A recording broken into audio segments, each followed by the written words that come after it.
마태복음 22장 1절에서 14절까지입니다.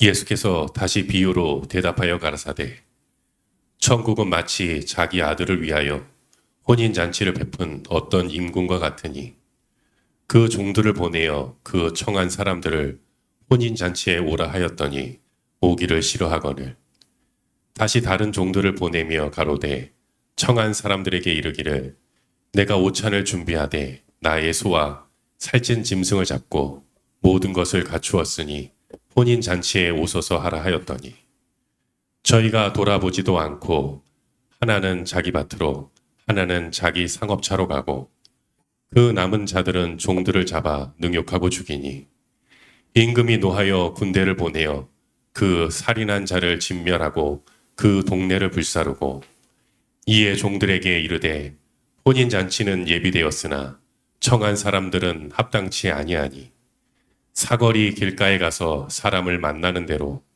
혼인잔치에 청하여 오너라 한대 종들이 길에 나가 악한 자나 선한 자나 만나는 대로 모두 데려오니 혼인 자리에 손이 가득한지라 임금이 손을 보러 들어올새 거기서 예복을 입지 않은 한 사람을 보고 가로되 친구여 어찌하여 예복을 입지 않고 여기 들어왔느냐 하니 저가 유구무원이오늘 임금이 사환들에게 말하되 그 수족을 결박하여 바깥 어두움에 내어 던지라 거기서 슬피 울며 이를 갈미 있으리라 하니라 청함을 받은 자는 많되 택함을 입은 자는 적으니라. 그래, 이 부모는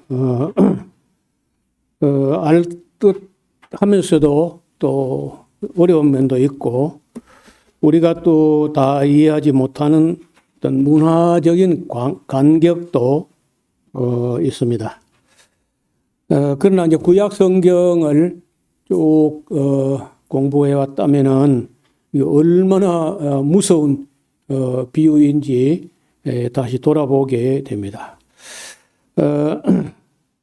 여기 지금 마지막 한 주간을 보내시면서 예루살렘에서 유대교 지도층 사람들과 이런저런 그 질문과 대답 형식으로는 그렇지만은 굉장한 갈등과 그리고 어떤 영적인 대결과 같은 그런 장면들이 계속 이어지고 있습니다.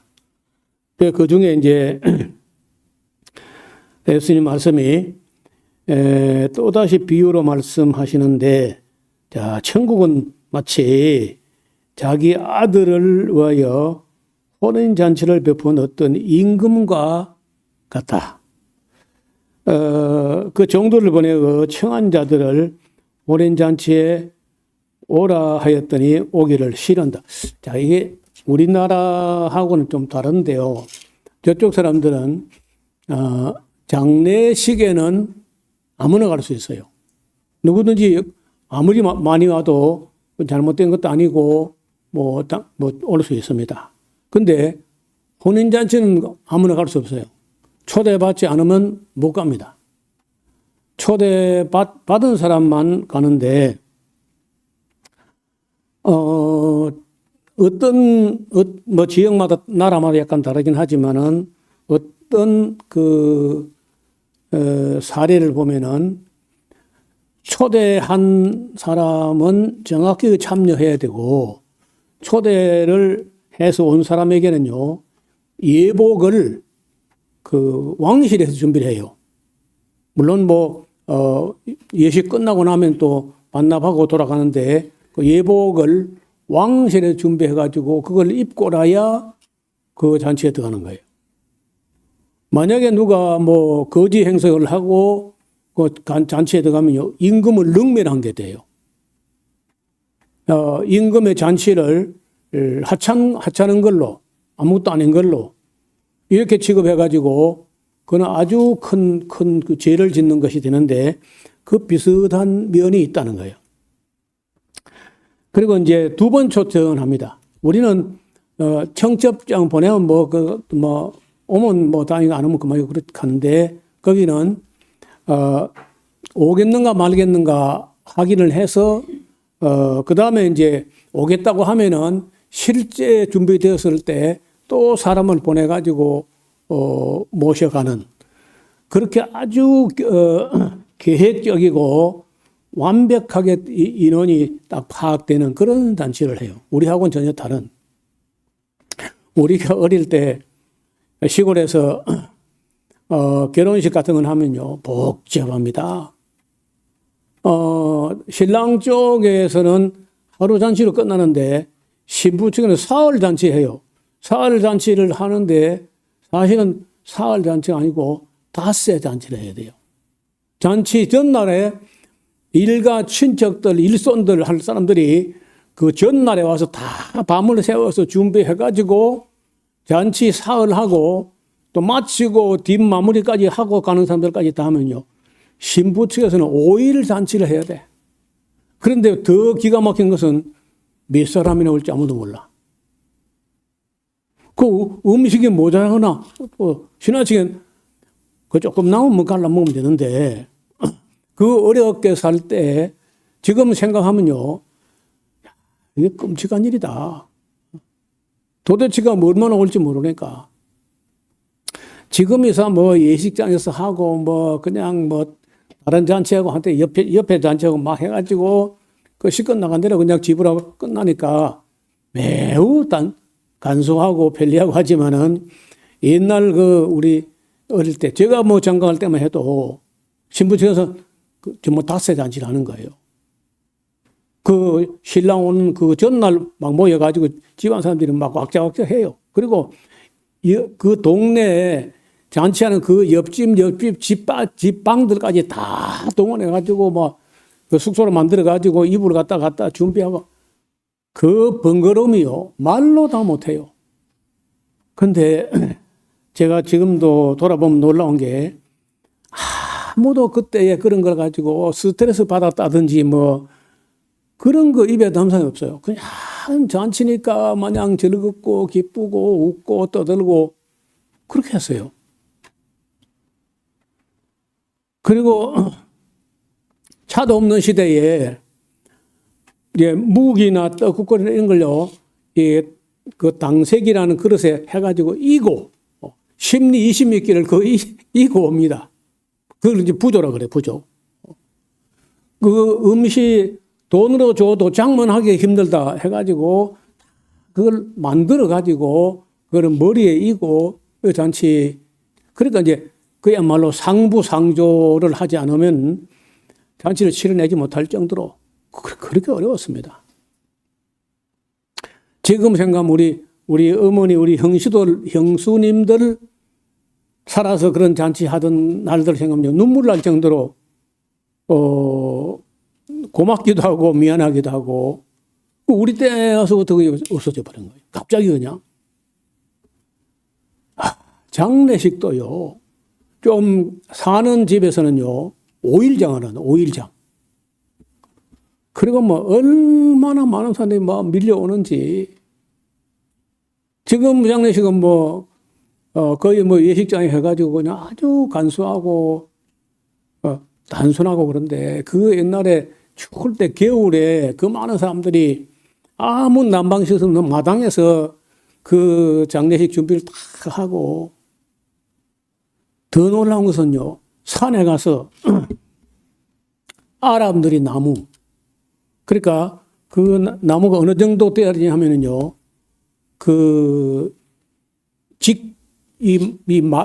이 말구라는데 직경이 33 내지 35cm 정도는 돼야 겨우 간이 나와요. 근데 그걸 제자소 가서 캐는 게 아니고 거두라는 손으로 가지고 그 톱을 가지고 마을에서 장정들이 나무를 켭니다. 켜가지고 3일장 안에 그 관을 다 만들어내야 돼요. 우리 어릴 때까지만 해도 그걸 다 마을에서 다 만들었어. 그러니까 지금 우리가 살아가면서 뭐 어렵다, 힘들다, 뭐 스트레스 받는다. 그 말이 안 되는 소리야. 어쨌든 이 잔치를 하는데 이제 그 청하였던 처음에 청하고 그다음에 모시러 가고 하는데 청하였던 사람들을 혼인 잔치에 이제 지금 됐으면 이제 오시면 됩니다. 하고 갔더니 처음부터 못 온다고 했으면 준비를 안 했을 텐데 온다고 했다가 아니 안 온다는 거예요. 다시 다른 장도를 보내가지고 청한 사람들은 이제 오찬을 준비하되 나의 소와 살찐 짐승을 잡고 모든 것을 갖추었으니 혼인잔치에 오소서 하였더니 저희가 돌아보지도 않고 하나는 뭐 밭을 샀다 그러면서 돌아보러 간다고 내일 가보지 내일 그 하루 종일 가보든지 또 하나는 뭐 사업차 뭐 가야 되는데 또 하나는 뭐 나 장가 들었으니까 또 못 간다. 여기서는 이렇게 안 나오는데 다른 복음서 보면 그래 돼 있어요. 사업차로 그 남은 종들은 또 종들을 신부름 보냈는데 종들을 잡아 때렸다니 또 능욕하고 죽이고 했다는 거예요. 그러니까 임금이 노하여 군대를 보내어 그 살인한 자들을 진멸하고 그 동네를 불사르고 이에 종들에게 이르되 야 혼인잔치는 준비는 됐는데 청한 사람들이 마땅치 않다. 아예 그냥 사거리 길에 가서 사람을 그저 만나는 대로 혼인잔치에 청하여 오너라 한데 종들이 나가서 악한 사람이나 선한 사람 만나는 대로 모두 데려오니 혼인 자리에 손님이 가득한지라. 임금이 손님을 바로 들어오는데 거기서 예복을 입지 않은 사람을 보고 가로되 친구 어찌하여 예복을 입지 않고 여기 들어왔느냐 하니 제가 유구 무원의원을 임금의 소환들에게 말하되 그 수족을 결박하여 바깥 어둠에 내어 던지라. 거기서 슬피 울며 이를 갈미 있으리라 하니라. 자, 청함을 받은 자는 많지만은 택함을 입은 자는 적다. 앞을 잠깐 보실까요? 택함을 받은 사람은 적다. 여기 청함을 받은 사람은요, 클레토스라고 하는 그냥 맞네. 이거 뭐 그냥 청함을 받았다. 초청받았다. 그 다음에 여기 밑에 택함을 받은 자 적다고 하는 에클레톡스라고 하는 말이요. 요 참 놀라운 말인데 여러분 교회가 뭐냐면요. 교회가 에클레시아야. 교회가 에클레시아. 여러 전도를 우리가 많이 해가지고 뭐 얼마나 많은 사람 초청을 했는데 안 온 사람들 많고 왔다 갔다 하는 사람도 있고 그리고 이제 남은 사람들이 마지막까지 끝까지 남은 자, 끝까지 견디는 자만 구원을 얻는다. 이런 그 교회예요, 교회. 이게 바로 에클레토스가 하나 하면 에클레토스고 에클렉토이 하면 복수고 그 모인 사람들이 에클레시아라 교회라는 거예요. 그래서 교회를 불러 내심을 입은 사람들이다. 하나님께서 세상에서 이끌어내 가지고 부르심을 불러내심을 받은 그 에크란 말은 안에서 바깥으로 세상 바깥으로 불러냄을 받은 사람이다. 받은 사람들 이 교회예요. 그래서 세상에 속한 사람들이 아니고 세상에서 불러내심을 받아서 택한 받은 사람들이 교회라는 거예요. 이거 굉장히 어려운 이야기고 이것도 제대로 이야기하려면요. 그럼 몇 시간 이야기를 해야 돼요. 그러면 이 택함을 받은 사람이라는 거는 이제 나중에 알게 되는데 여기는 보면 마치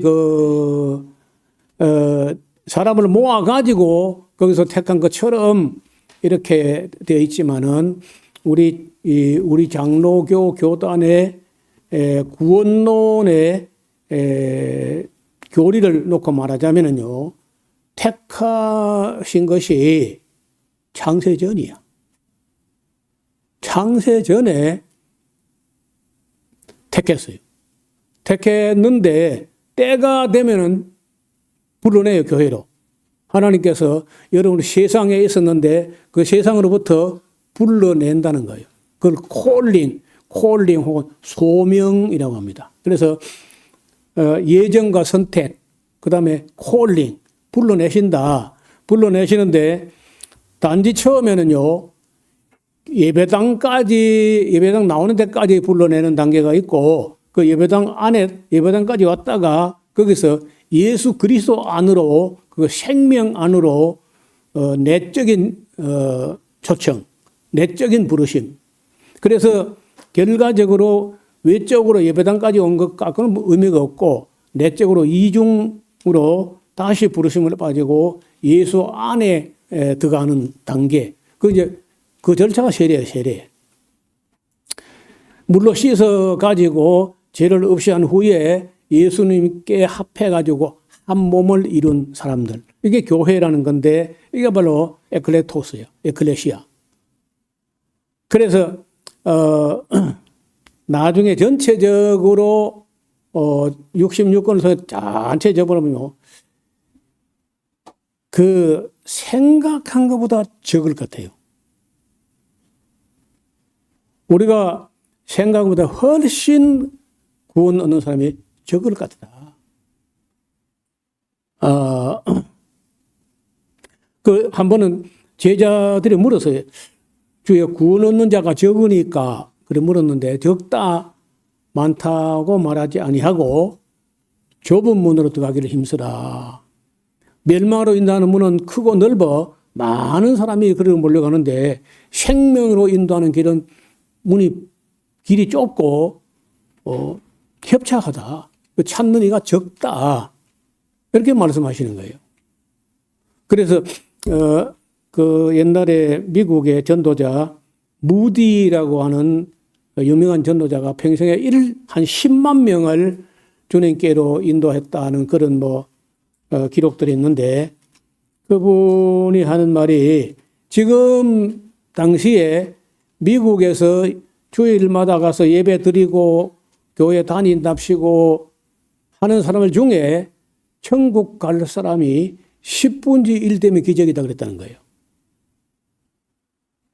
청함을 받은 사람 많아. 총동원 전도 막 이래가지고 동도 하잖아요. 근데 실제적으로 끝까지 남는 거 보면 항상 얼마 없어요. 항상. 그래서 택함을 받은 사람은 많지 않다. 그래, 이 예복이 뭐냐? 왜 예복을 입지 않았다고 그것도 또 갈라내느냐? 여러분, 여기서는 그 예복이 뭐냐에 대해서 나오지 않는데 좀 이 다음에 볼 말씀이면 땡겨 보겠습니다. 요한계시록 19장 가다. 저 계시록 끄트머리 요한계시록 19장을 가서 19장 8절을 보겠습니다. 요한계시록 19장 8절을 보면요. 7절부터 보겠습니다. 우리가 즐거워하고 크게 기뻐하여 그에게 영광 돌리세. 어린 양의 혼인 기약이 이르렀고 그 아내가 예비하였으니 그에게 허락하사 빛나고 깨끗한 세마포를 입게 하셨은즉 이 세마포는 성도들의 옳은 행실이라. 여기까지 가야 그 예복이 뭔가가 정체가 드러나는데 옳은 행실이라는 거예요. 자, 우리 보세요. 우리가 요즘 잘 보지 못하는데 옛날에 우리 어머니 살아계셔서 길쌈을 하고 할 때 보면요. 실을 다 만들어 가지고 삼배나 목면이나 이런 거 실을 만들어 가지고 이렇게 끄트머리에서 배틀도 도마리까지 이 날줄이 있어요. 날줄이 쭉 길다랗게 있는데 그 날줄은 이렇게 시간처럼 이렇게 되어 있고 그 시간이 날줄이라고 하면은 북에 들어있는 실은 시줄이에요, 시줄. 그러니까 시간이라는 세월이라는 날줄에 인간의 행위에 시줄이 왔다 갔다 왔다 갔다 배가 짜지는 거예요. 그걸 가지고 옷을 해 입는 건데 내가 행위에 배를 가지고 내 고운 세마포 옷을 입는다. 그런 의미인 거예요. 그래서 우리가 행실로 짠, 내 선한 행실로 짠 그 고운 세마포를 가지고 예복을 입은 사람이 거기에 참여한다는. 거기까지 가면요, 정말 나중에 가서 보면은 구원 얻는 사람이 정말 적을 것 같다. 그런 생각을 하게 됩니다. 자, 다시 본문으로 돌아가겠습니다.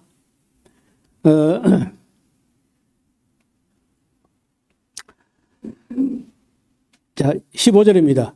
이에 바리새인들이 가서 요 예수를 말을 해가지고 어떤 올무에 걸리게 해서 잡기는 잡아야 되겠는데 어떻게 해야 잘 잡겠나 하고 상론, 서로 의논하고 자기 제자들을 헤롯 당원들과 함께 예수께 보내어 말하되 선생님이여 우리가 아노니 당신은 참되시고 참으로서 하나님의 도를 가르치시며 아무라도 뭐 눈치 보거나 꺼리는 일이 없는 것 같아요. 보니까 이는 사람을 또 외모로 보지 않는 것 같습니다.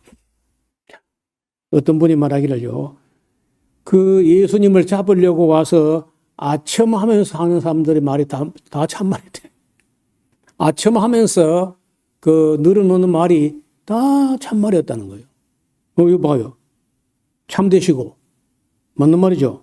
또 참으로서 하나님 도를 가르치시고 아무라도 꺼리끼는 일이 없었으니 이는 사람을 외모로 보지 않는다. 정말 그렇잖아요. 그저 아첨으로 한 말인데 그게 다 사실이에요. 그러면 당신의 생각에는 어떠한지 우리에게 한번 말해보시오. 가이사 로마 황제에게 세금을 바치는 게 가합니까? 안 바치는 게 가합니까? 바치는 게 옳습니까? 안 바치는 게 옳습니까? 하니까 예수께서 저의 악함을 아시고 그래서되 외식하는 자들아 어찌하여 나를 시험하느냐. 바쳐라 하면은 로마에 갖다 바쳐라 했다서 매국노로 매도할 것이고 바치지 말라 하면 이제 로마에 가서 고발할 거야. 그러니까 바치라 해도 안 되고 바치지 말라 해도 안 되고 그 이른바 양도논법이라 그러는데 이래도 걸리고 저래도 걸리게 딱 덧을놨어. 그 예수님께서 하신 말씀이 19절 봐요. 그 셋돈, 그 동전 꺼내봐. 셋돈을 내게 보여라. 하시니 데나리온 하나를 가져왔거늘 예수께서 말씀하시되 이 형상과 여기 새겨진 글, 그 데나리온이라는 동전에 새겨진 형상과 이 글이 누구 것이냐? 그러되 가이사의 것이죠. 이에 가라사대 그런즉 가이사의 것은 가이사에게 바치고 하나님의 것은 하나님께 바치라. 땡. 끝나 그래서.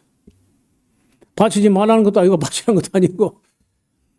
이게 이제 가이사의 것은 가이사에게 그는 이제 알겠는데 하나님의 것은 뭘까? 하나님의 것은 하나님께 바치라. 그래 이제 어떤 사람이 거기 이제 가이사의 것은 뭐 그 돈이니까 그건 됐고 하나님의 것은 하나님 바치라 게 뭐냐? 하나님의 것은 사람이라는 거예요.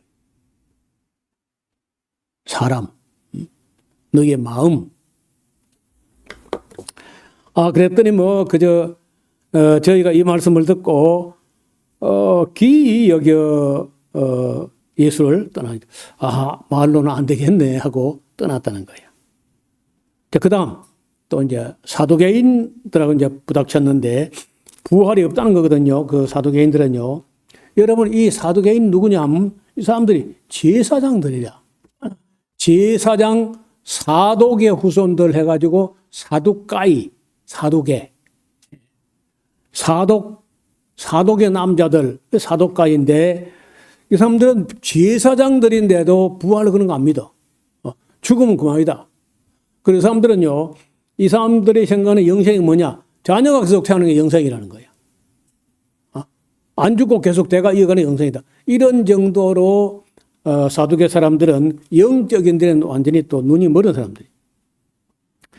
그 부활이 없다 하는 사두개인들이 그날에 예수께 와서 묻는데, 선생님이 모세가 일렀으되 사람이 만일 뭐 자식이 없이 죽으면 그 동생이 그 형수에게 들어가고 형을 위하여 후사를 세울지라 했지 않습니까?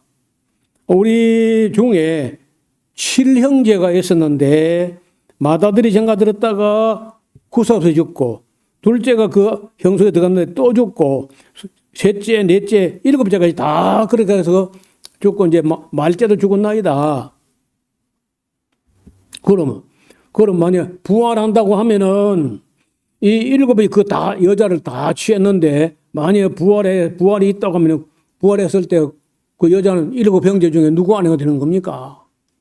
그래가지고 예수님 대답이 곤란하게 그렇게 만들었어요. 예수님 빠져나갈 수 없다고 생각했는데 29절 예수께서 대답하여 가라사대 너희가 성경도 하나님 능력도 알지 못하는 거로 오해한 것이 아니냐. 길을 벗어났다. 오해했다.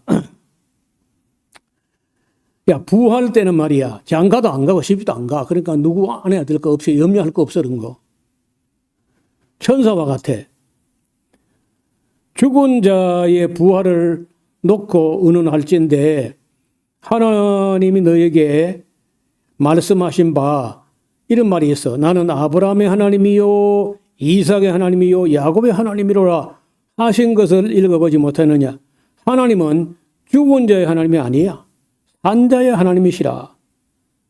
아브라함도 살았기 때문에 아브라함 하나님, 이삭도 살았기 때문에 이삭의 하나님, 야곱도 살았기 때문에 야곱의 하나님이란 거야. 그럴 때는 뭐 무리가 듣고 그의 가르침에 놀라가지고 그 사두개인들 또 그냥 집에 갔습니다. 세 번째 율법학자 34절에 예수께서 사두개인들까지도 대답할 수 없게 하였다 함을 바리새인들이 듣고 모였는데 그 중에 한 율법사, 여러분 이 유대교에서도 율법사가 굉장히 이제 높은 신분이고, 지금 이란하고 미국 지금 전쟁 붙었는데 거기에 알리 하메네이, 얼마 전에 돌아가신 그 노인네, 그 하메네이가 율법사예요. 최고 지도자. 대통령보다 높아요. 대통령 그 위에 그 하메네이가 있는데 그런 율법사가 엄청나게 많아요. 한 10만 명쯤 될 거라, 이란에.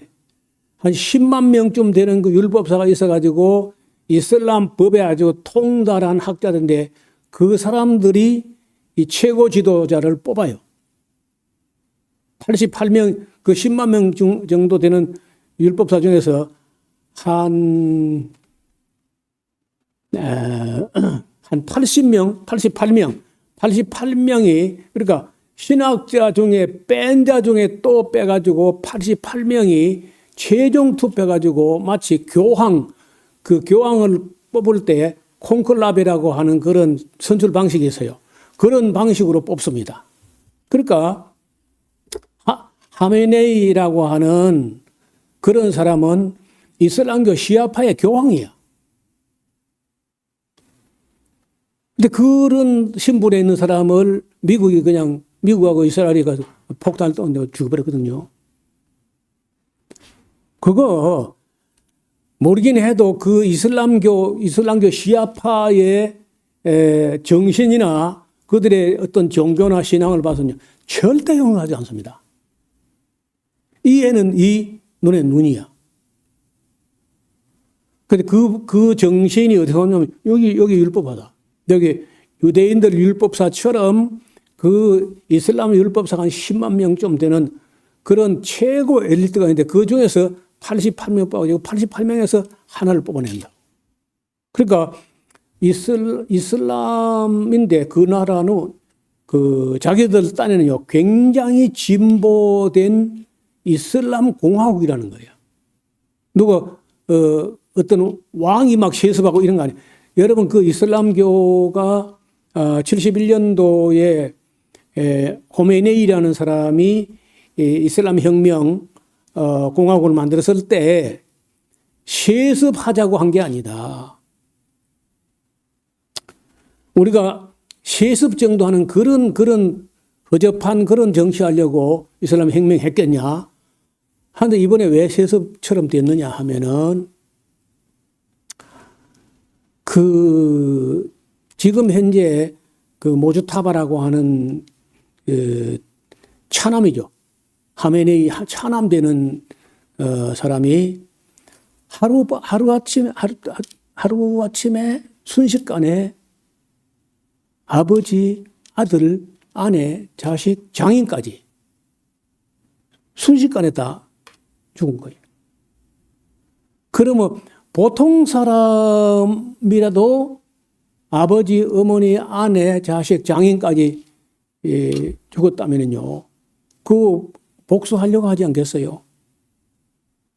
근데 이슬람 사람들은 그 이슬람 중에서도 이슬람교 시아파 교황격인 사람을 그런 식으로 무지막지하게 죽였으니 저 절대 끝날 전쟁이 아니에요. 그냥 어떤 종교 지도자 이런 게 아닙니다. 적어도 이슬람교 시아파에서는 그렇게 가볍게 볼 수 있는 게 미국이 트럼프도 내가 볼 때 미친 사람 같고 그 네타냐후는 더하고 그래서 저는 볼 때 이거 절대로 끝날 전쟁이 아니다. 너무 무지막지한 일을 한 거야. 그리고 지난 한 10몇 년 동안에 이란의 핵 물리학자 보는 대로 생기는 대로 나타나는 대로 지목되는 대로 다 암살했습니다. 이스라엘이. 모조리. 그렇게 되면은 이번 이슬람교가 볼 때 이 율법학자 지금 이제 그 아들 차남이라고 하는 얼굴도 그때 다 집 안에 있는데 이 모주타바라는 그 차남만 바깥으로 정원 쪽으로 나가가지고 상처는 입었지만은 죽지는 않았다는 거예요. 얼굴을 지금 안 보여주고 있고, 모스크바에 가서 치료 중이라고 하는데, 치료 중이라도 웬만하면은 얼굴 모습을 보여주면서 자기가 살았다는 걸 보여주고 국민 결속을 하려고 할 텐데, 얼굴이 끝내 안 나오는 걸 볼 때, 심지어 죽었다는 말까지 나오고, 그런 거예요. 여기 율법학자가 나오니까, 우리는 가볍게 오늘날 신학자 이런 정도 생각하지만요. 그 유대교에서나 아니면은 이슬람교 안에서 이 신학자, 율법학자면요. 그 위치나 권위가 우리 상상을 넘어섭니다. 대통령은 한참 아래예요. 대통령은. 하여간 이 율법사가 예수님을 시험하려고 온 겁니다. 선생님이요. 율법 중에 어느 계명이 큽니까? 예수께서 대답하여 가라사대 네 마음을 다하고 목숨을 다하고 뜻을 다하여 주 너희 하나님을 사랑하라 하시니 이게 최고 크고 첫째가 는 계명이고 또 둘째는 그와 같은데 네 이웃을 네 몸과 같이 사랑하라 했으니 이 두 계명이 온 율법과 선지자의 강령 퍼펙트 정답이거든요. 그거는 뭐 더할 것도 없고 뺄 것도 없고 완벽해. 뭐 예수님이 대답이니까 뭐 말을 할 것도 없죠. 자, 이렇게 해서 율법학자가 와서도 예수님을 한번 시험해 봤는데 뭐 흠이나 꼬투리를 잡을 수가 없어요. 자, 그럴 때에 이제 사실은 이제 이때 예수님이 방어 수비를 하고 유대교가 공격을 했는데 이제부터는요 역공, 예수님의 역공이 시작됩니다. 41절 보면요, 바리새인들이 모였을 때 예수께서 그들에게 물으시는 거예요. 너희는 그리스도에 대하여 어떻게 생각하느냐? 네 자손이야. 누구 자손으로 오는 거야? 다윗의 자손이죠. 가라사대 그러면 다윗이 성령에 감동하여 어찌 그리스도를 주라 칭하여 말하되 주께서 내 주께 이르시되 내가 네 원수를 네 발 아래 둘 때까지 내 우편에 앉으라 하셨도다 하였느냐. 다윗이 그리스도를 주라고 했는데 어떻게 그 자손이 되느냐? 한번 대답해봐. 그러니까 유대교 바리새인들이 자기들 똑똑하다고 큰 소리 쳤는데 계속 못하는 거예요. 다윗 자손이라고 초등학생도 아는 그 정도, 아니 환자들 소경 바디메오까지 다 예수님 보고 다윗의 자손이 했잖아요. 그런데 예수님께서 그 시편 110편인 대로 주께서 내 주께 이르시되 하면서 다윗이 자기 자손인데 어떻게 주라고 했겠느냐 한번 대답해 하니까 말문이 탁 막힌 거야.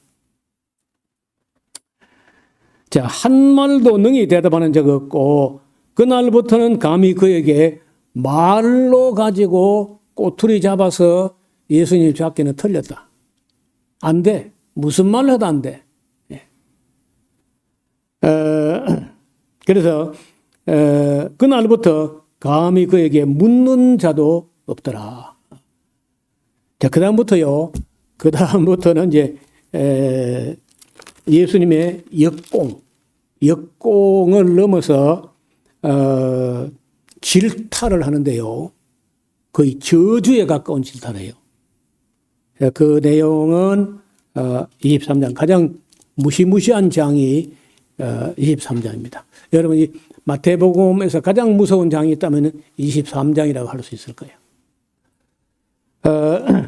24장, 25장, 26장, 27장까지를 다음 주일에 하고, 그리고 27장을 이제 그 다음 4월 5일 주일에 하면 딱 맞춰서 도착할 것 같습니다.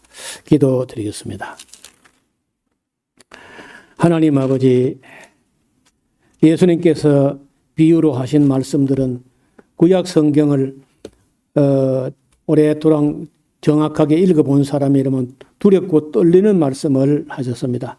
그러나 듣는 것이 둔하고 영적으로 눈이 멀어 있는 바리새인들, 사두개인들, 율법학자까지 전혀 이익을 하지 못하고 예수님께서 메시아였다는 사실을 그들은 끝내 알지 못하고 지금까지도 알지도 못하고 믿지 못하고 있는 것 같습니다.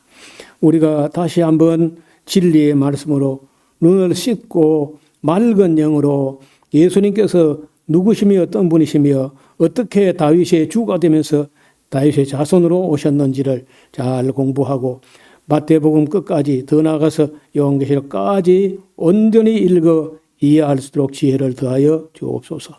예수님 이름으로 기도하옵나이다. 아멘.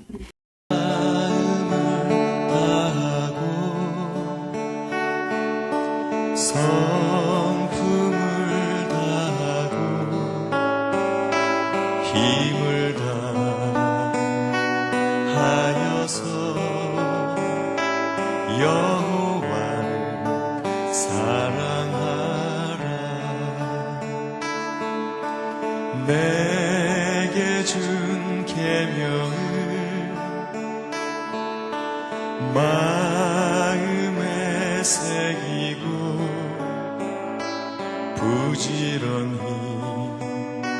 부지런히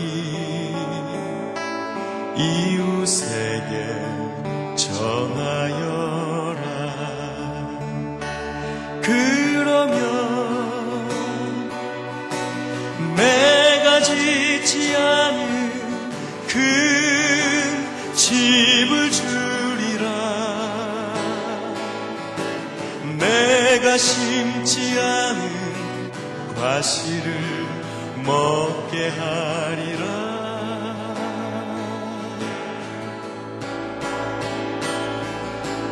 그러나 한 가지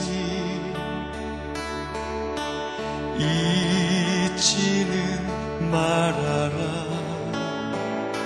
죄인된 우리를 구원하신 여호와